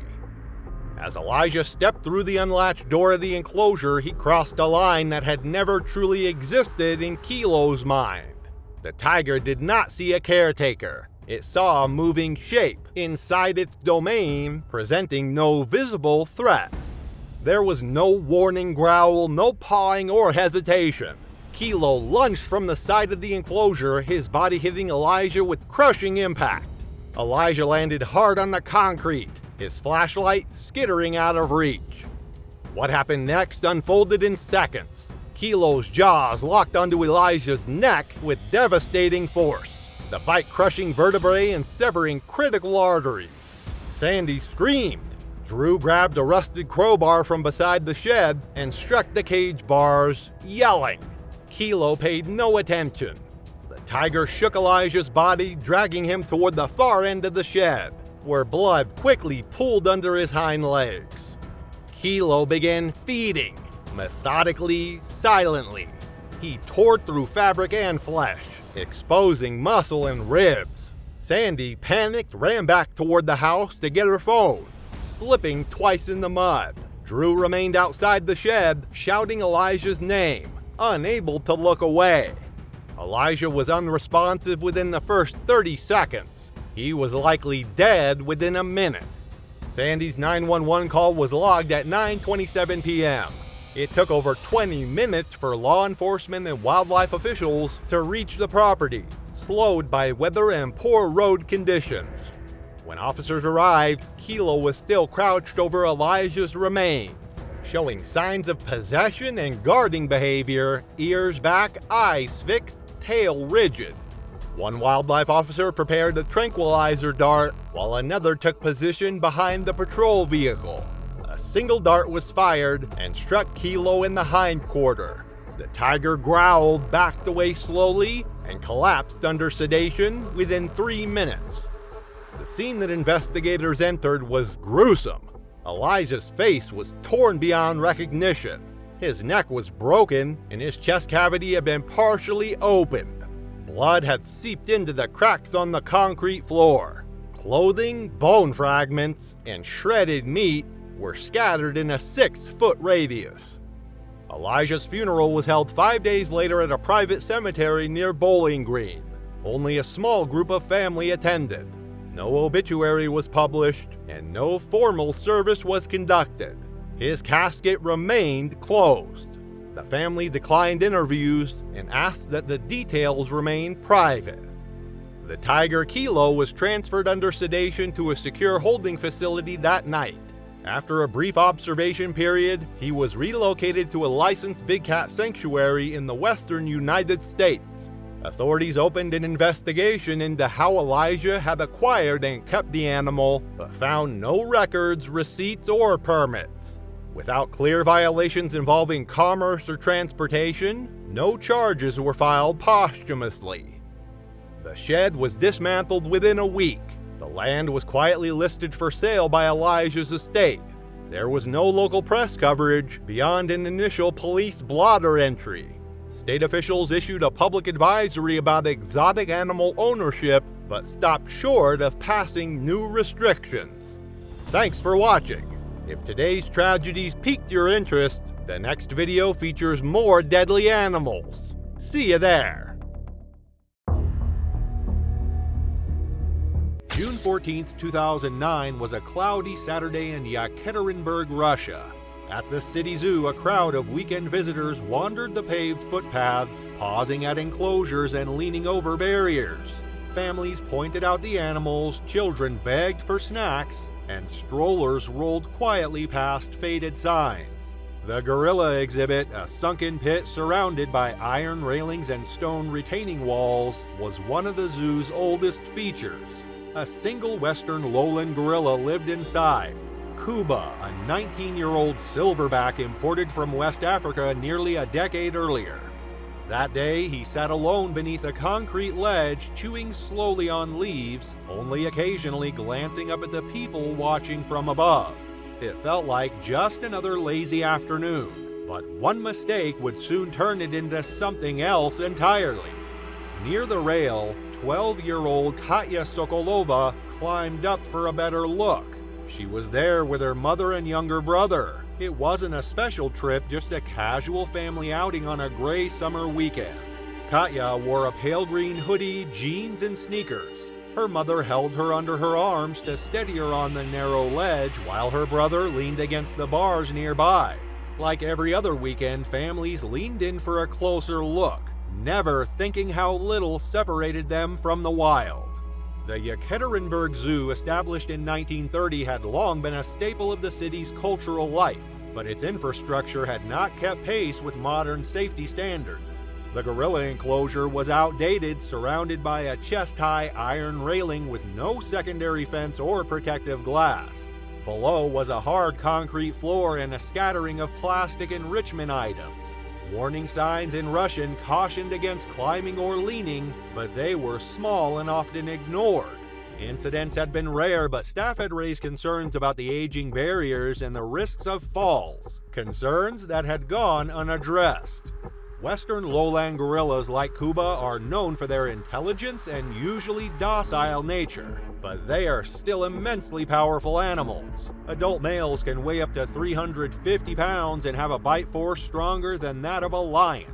In captivity, they often develop patterns of boredom and stress, especially when kept in isolation or limited environments. And when startled, provoked, or panicked, their reactions can be sudden and devastating. Katya shifted her weight slightly as she tried to peer over the ledge. Her sneaker lost traction. Her mother grabbed for her, but it was too late. Katya slipped from her grip and tumbled over the rail, dropping more than 10 feet into the pit below. The sound of the impact was loud enough to draw gasps from the people nearby. She landed head first on the concrete and rolled to her side motionless. For several seconds, no one moved. Then the screaming began, her mother shouting, others yelling for help. A bystander ran to alert zoo staff, another pulled out a phone to call emergency services. Within moments, a small crowd had gathered, some trying to wave their arms and distract the gorilla, others frozen in place. Kuba stood up and looked toward the fallen girl. At first, he only watched, but the shrieking and the frantic motion from the railing above stirred him into action. As more people leaned over, shouting and waving their arms, he let out a short bark and began to pace. Then he turned and charged. In one explosive motion, he lunged at Katya's motionless body. The first strike landed with bone-cracking force against her side, flipping her onto her back. He stood over her and slammed both fists down onto her chest, then seized her by the arm and dragged her several feet across the enclosure. Witnesses screamed as her limbs flailed limply. Kuba lifted her partially from the ground and bit down, once hard into her shoulder. Blood spread across the concrete. He beat his chest, grunted violently, and bit her again, this time at the base of the neck. The attack continued for over a minute, with the gorilla alternating between swatting, stomping, and mauling her limp frame. Zoo staff were already in motion, but it took time to assemble the sedation equipment. A loud horn blared from the opposite end of the enclosure, briefly distracting Kuba, but he returned to Katya's body and struck her again before finally backing off. Eventually, a dart struck the gorilla in the upper thigh. He stumbled slightly and retreated to the far end of the enclosure. Once he began to show signs of sedation, staff entered the enclosure and retrieved Katya's body. She was still alive when paramedics reached her, but unresponsive. CPR was initiated during transport, but she was pronounced dead less than an hour later at the hospital. The autopsy confirmed a fractured skull, broken ribs, and internal bleeding. Doctors later stated that while the fall alone had caused serious trauma, the attack from the gorilla was the fatal factor. In the aftermath, the Yekaterinburg Zoo was temporarily closed to conduct internal assessments. Investigators documented the safety violations that had allowed the fall to occur: insufficient railing height, lack of protective barriers, and outdated emergency access procedures. The gorilla enclosure was permanently closed. Kuba was relocated to a different facility under more controlled conditions. The exhibit was dismantled. New safety regulations were quietly rolled out across regional zoos in the following months, including stricter barrier standards and revised viewing platform designs. Emergency response drills were updated and parents were instructed more clearly at entrances about safe conduct near animal enclosures. Katya's parents did not speak publicly in the weeks that followed. According to hospital staff, her mother remained in the waiting room after the news was delivered, refusing to leave until well after dark. The family held a private funeral the following week, attended by close relatives and classmates. No statements were released, no interviews given. What happened at the zoo became a dividing line in their lives, before and after. One tragedy unfolded in public, triggered by crumbling infrastructure and a mother's split-second mistake. The next happened far from the crowd, inside a zoo where a seasoned keeper made a small error in a system designed to prevent exactly that. October 27, 2019 was a gray, quiet morning in central Illinois. Just outside Springfield, Meadowview Wildlife Park sat behind a line of cottonwoods and chain-link fencing, a modest facility with faded signage, gravel paths, and a small collection of regional and exotic animals. It wasn't a major attraction, but it had a loyal local following. Families came on weekends, school groups visited in fall. That morning, behind the closed gates of the carnivore wing, a routine task was about to turn deadly. Daniel Harker, 32, was one of Meadowview's senior keepers. A Springfield native, he had joined the zoo after studying wildlife ecology at Southern Illinois University and had worked his way up over nearly a decade. Daniel was known among staff as meticulous, soft-spoken, and deeply committed to animal care. He didn't crave the spotlight, but often volunteered for the most difficult routines, working with predators, handling transport prep, monitoring new hires. He kept a notebook in his locker where he logged feeding behaviors and enclosure quirks, and on slow days he could often be found quietly repairing enrichment items or upgrading safety signage around the grounds. For Daniel, Meadowview wasn't just a job, it was a calling. As a boy, he had spent hours wandering its paths, studying each species plaque and watching the animals with a kind of reverence. Over the years, that awe never left him. He took pride in the small, invisible details. The right mulch for primate enclosures, the placement of logs and boulders for natural behavioral stimulation, the silence that meant a predator was at ease. If something needed fixing, he fixed it, not for praise, but because the animals deserved nothing less. He arrived just after sunrise, parking in his usual spot near the maintenance shed and clocking in before the other staff. The morning's assignment was familiar. Clean the tiger enclosures, reset enrichment, and prep for the mid-morning feed. The park's 2 Bengal hybrids had already been shifted into their holding stalls for isolation, and Daniel proceeded toward the habitat corridor with hose and rake in hand. It was a routine he'd done dozens of times in a space he knew better than his own apartment. But that morning, something was just slightly off. The air felt heavier, the silence stretched longer, and Daniel, ever diligent, didn't ignore it. He just kept moving forward. The tiger habitat at Meadowview was one of its oldest and most confined. A rectangular yard enclosed by reinforced mesh fencing and concrete walls, it measured just over 1,200 square feet, large enough for pacing and shallow digging but too narrow for natural terrain. There were 2 adjoining holding pens with vertical guillotine doors that allowed the cats to be shifted in and out during cleaning. Visibility from guest areas was blocked during off hours, but staff corridors ran directly behind the exhibit fencing, with only a single access gate to the yard itself. On most days it was secure, but on this morning one of the guillotine doors hadn't fully latched. Jiva, the 450-pound male, had access to the main yard. Tigers are apex predators, and even those raised in captivity retain every tool they need to stalk, strike, and kill.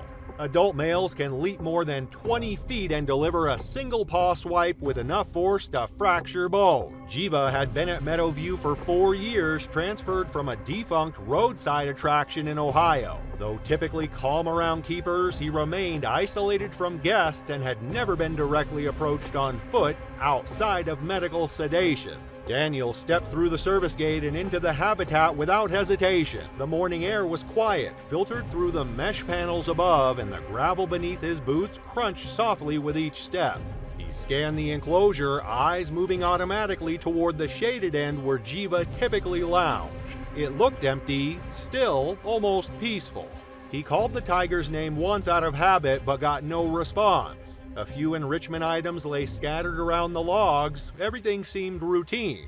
What Daniel didn't see was that Jiva was already watching. The tiger had been resting in the shadow of a rock overhang out of direct sight from the service entrance.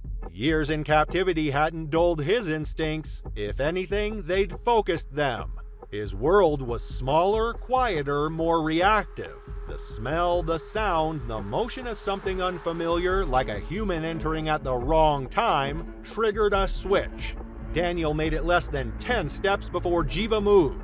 The tiger launched forward without warning, a 400-pound blur of orange and black. The first blow struck him square in the back, slamming him to the ground. The second came almost instantly, a crushing bite to his shoulder and neck that jerked his upper body sideways, twisting it violently. Jiva didn't stop. The tiger dragged Daniel several feet across the gravel, biting down again near the base of his skull. His claws raked along Daniel's back, shredding his uniform and leaving deep lacerations in their wake. He shook his head with short, brutal motions, then pinned the body beneath his chest with a low growl and opened his jaws again. Daniel never had a chance to radio for help. In the adjoining corridor, a co-worker heard the scuffle and moved quickly toward the access gate. Finding the outer door still locked, they immediately turned back to call for assistance. Inside the habitat, the attack continued for nearly a full minute. By the time help arrived, it was already too late. Staff used fire extinguishers and noise devices from the fence line in an attempt to drive the tiger back. It took several rounds, but eventually Jiva retreated into the holding pen. Once secured, the yard gate was opened and Daniel's body was pulled from the enclosure. He was still breathing but unresponsive. CPR was initiated on site and paramedics transported him to the nearest hospital. He was pronounced dead on arrival. The cause of death was listed as excessive blood loss due to trauma. The injuries included a severed carotid artery, fractured vertebrae, and multiple deep puncture wounds across the upper body. The zoo was closed immediately. Officials from OSHA and the USDA arrived the following day to inspect the site. The malfunctioning latch was removed and analyzed, found to be misaligned and partially rusted from prior rainfall. The facility's enclosure designs and emergency access systems were reviewed, and new mandatory double verification procedures were added to all predator handling protocols. Jiva was not euthanized. He was relocated weeks later to a larger sanctuary with no on-foot keeper interaction. The decision drew quiet support within the zoological community. Jiva had behaved like a tiger, and the system in place had failed to protect the human in his path. Daniel's memorial was held privately at a local church. The zoo later placed a small plaque near the staff break room bearing his name and the date of the incident. At Meadowview, procedures were rewritten, locks were replaced, but for those who worked alongside him, the loss was not procedural. It was personal. Daniel hadn't been reckless. He hadn't ignored training. He simply trusted a system that didn't hold up. Daniel trusted the rules and was undone by a lapse in protocol. But Adrian believed rules didn't apply to him at all. And in a compound built more for ego than safety, his luck finally ran out. July 7, 2014 was a windless, heavy morning in South Africa's Limpopo province. The bushveld sat still under the rising sun, acacia branches unmoving, the dry red soil cracked beneath thorn trees. On the outskirts of Hoedspruit, a white Land Cruiser rolled slowly through the gates of a private reserve. Inside, tall fencing enclosed more than a dozen habitats, some filled with birds, others with predators from far beyond the African plains. The man behind it all had just arrived, unaware that today one of those animals wouldn't let him leave. The property, officially registered as a conservation center but operating more like a private menagerie, sprawled across nearly 200 acres of dry scrubland. Its founder, billionaire investor Henry Wallace, had constructed it over several years with imported fencing, custom-built enclosures, and staff quarters for handlers flown in from around the world. The animals housed inside were a mix of legal and gray market acquisitions. Tigers from Southeast Asia, hyenas from East Africa, pumas from South America, and even a snow leopard kept in a cooled pen behind the main lodge. While technically permitted under South Africa's exotic animal laws at the time, the facility had faced criticism for poor containment standards and lack of veterinary oversight. Wallace dismissed those concerns. To him, the reserve wasn't a zoo, it was a symbol of control. Adrian Keller, 58, was a German national and former commodities investor who had moved to South Africa in 2006 after taking early retirement. Flush with cash and infatuated with wildlife, he purchased land outside of town and registered it as a private breeding and research facility. Locals knew it as Keller Wildlife Estate, though it was never open to the public. Officially, the compound held rescued and captive-bred animals under permit. Unofficially, it was Adrian's personal collection: lions, carousels, servals, hyenas, and 2 South American pumas that had arrived as cubs in 2012. Of the 2, Lucero, a 6-year-old male puma, was Adrian's favorite. He had been raised in captivity from infancy, bottle-fed and handled daily. Adrian believed they shared a bond. Videos online showed him walking alongside the animal, hand-feeding meat, even allowing the puma to sit beside him while he worked. Critics called it reckless. Adrian called it mutual trust. That morning, Adrian was alone on site. His staff, 3 local employees responsible for feeding and maintenance, were not due until 8 o'clock. According to access logs, Adrian entered Lucero's enclosure just after 7 a.m., carrying a bucket of raw chicken. The outer gate was unlocked, the inner fence left slightly ajar. He walked inside with his back turned. Lucero was lying beneath a shaded shelf at the far edge of the enclosure. His ears twitched, his pupils narrowed. He stood silently and began to stalk forward. Pumas, also known as mountain lions or cougars, are ambush predators. Solitary, muscular, and lightning fast. Though smaller than African lions, a full-grown male can weigh up to 180 pounds and is capable of killing prey many times its size. They rely on silence and explosive motion, aiming for the neck or skull. In captivity, pumas can appear tame for long stretches until instinct takes over. Adrian reached the feeding platform and set down the bucket. Surveillance footage showed him wiping his hands on his pants, turning to speak into his phone. He didn't see Lucero closing in. The puma lunged. The first strike hit Adrian square in the back, claws tearing through his shirt and raking deep into his muscles as he fell hard onto the gravel. Before he could scream, Lucero was already on him. The puma's full weight, nearly 150 pounds, landed squarely across Adrian's torso, pinning him down. Powerful jaws clamped around the base of his neck, crushing his windpipe with a sickening crack. Adrian flailed once, kicking at the dirt, but the fight ended as fast as it began. Lucero shook his head violently, jaw still locked, then released and bit again. This time lower, sinking his teeth into the shoulder and pulling the body backward through the dust. He dragged Adrian toward the corner of the yard, claws gouging the earth, tail lashing in agitation. Blood smeared the gravel behind them in a broken arc. Lucero paused only once, raising his head to scan the fence line, then resumed, panting heavily, his flanks heaving with effort. The entire attack had taken less than half a minute. There were no alarms, no cries for help, just the dull thud of a body being dragged and the slow hush of wind moving through the thorn trees. Just before 8 o'clock, a staff member arrived and saw the enclosure gate unlatched. From a distance, he spotted the puma pacing beside what looked like a pile of fabric. As he approached, the shape resolved. Adrian's body lay half covered in dust, his head bent unnaturally. Blood marked the concrete pad. The employee backed away and called emergency services. Responders confirmed Adrian dead at the scene. The injuries were severe: a crushed larynx, cervical fractures, multiple puncture wounds. Death had likely occurred within moments of the initial bite. Wildlife officials arrived within hours. Lucero was sedated and relocated to a holding facility near Pretoria for behavioral evaluation. His fate sparked debate.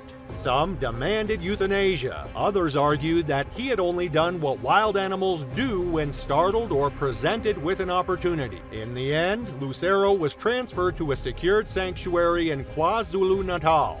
No public access, no free handling, no further exposure to risk. Investigations into the facility revealed numerous failings. Safety systems were informal, medical logs were incomplete, several permits were expired. Enclosures lacked adequate double gates and emergency overrides. Adrian Keller's body was flown to Germany at his brother's request. The funeral was held in Munich, attended by family and former colleagues. There was no official statement. The Keller Wildlife Estate was shut down within the month. The remaining animals were rehomed or seized by conservation authorities. The fencing was left to rust, the gates were chained, and in time the overgrowth returned, swallowing the walking paths and shelter roofs as if reclaiming the land piece by piece. Adrian built his empire on dominance. Our next story about Erin is a stark contrast. She spent 2 decades earning the trust of animals through patience, precision, and quiet authority. But in both cases, the result was the same, because even with experience, routine can be deadly. March 22, 2022 was a quiet morning in the hills outside Redding, California. A light fog drifted across the oak-dotted landscape, and the gravel roads leading to Brookfall Wildlife Preserve glistened faintly with dew. As the sun rose, it cast long, pale shadows across the compound's fences and enclosures, some housing wolves, others bears, and one set apart for a single large African lion. The day began like so many others at the preserve, peaceful, still, and unaware that something was about to go terribly wrong. The preserve, founded a decade earlier on former ranch land, served as both a sanctuary and educational center, focusing on animals retired from private ownership or closed roadside zoos. Its safety protocols were modeled on AZA guidelines but implemented without federal oversight. The carnivore yards were built for distance, high-gauge fencing, redundant locks, and strict no-contact policies. No keeper was to enter a predator enclosure alone, no exceptions. Erin Westeridge, 41, had been with the preserve since its earliest days. A seasoned animal care specialist, she was widely respected for her calm under pressure and her encyclopedic knowledge of big cat behavior. Colleagues described her as steady, organized, and deeply observant, someone who spoke little but noticed everything.